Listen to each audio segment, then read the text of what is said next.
Hi, I wanted to do a check-in video about our 14th colony project since we're making some good progress now. I'm making this video on November 20th. So at this point, we've learned a lot about the 13 colonies and why they were started and how colonialism worked and what the Native Americans were like. And you're reading Blood on the River, so you're getting like a picture of what early colonial times were like. And so we're gonna now do the creative part of this project where we are actually like figuring out what your 14th colony was like. And so you're going to think about all those details about where did your colonists come from and what the name of your colony is and where it is. And the location is going to dictate a lot of other things, like what resources are available to you, which will decide like how people make a living in your area, how your colonists make a living. And the location also dictates which type of people you interact with, which Native American tribes, and also whether it's other colonies you're interacting with, or maybe Spanish people if you're south, or maybe French people if you're west a little bit, or other British colonists if you're north. So location's pretty important in this process. Once you kind of have your general story going, you're going to create a map. And that map has all of your like geography stuff we've been learning on it. Like it needs to include longitude and latitude lines, and it's going to include like the climate and the 13 colonies and your 14th colony, your pretend colony, where it would be. And then now we're also working on your artistic scene. So your artistic scene should be somewhere in the 1750 to 1780 range. And like time frame wise, so when you're thinking about how big it is and who's there, you have to think through some of the social structures there. So if you want to try to have like a more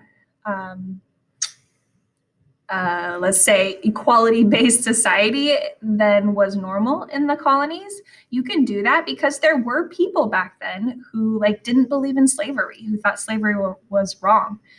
There were people back then who had really positive interactions with the Native Americans. So you could do that. You just have to make sure it makes sense historically and have a reason for it. So once you've kind of thought through that and you're creating your artistic scene, the artistic scene can be a lot of different things. It can be a physical representation, or it could be something digital, like a video. And feel free to add in whatever kind of captions or labels or little descriptions you need to really paint the picture of what your colony was like. Part of the grade for this whole project is a narrative grade.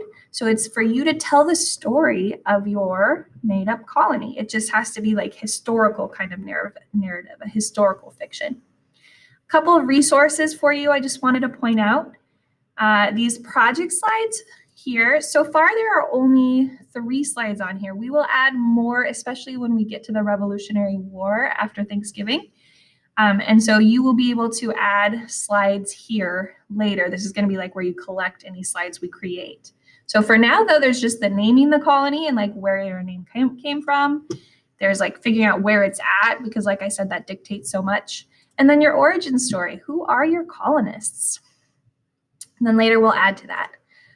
Here, this is a resource about New England colonies and Native Americans in case you wanted to like think more about what those interactions would be like.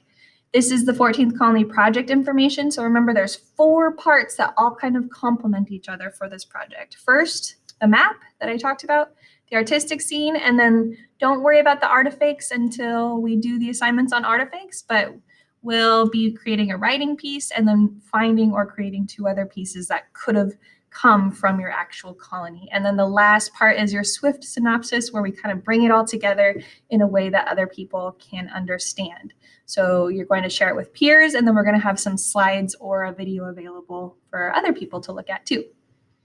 And then the last thing I just added recently, these are helpful slides. I'm going to keep this updated.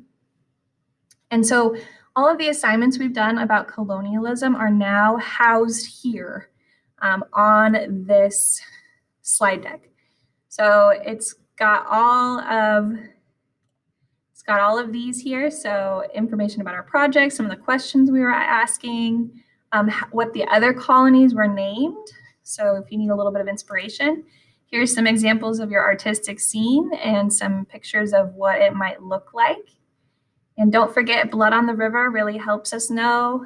I've got origin stories there, and you can see all the different slides that are available to you.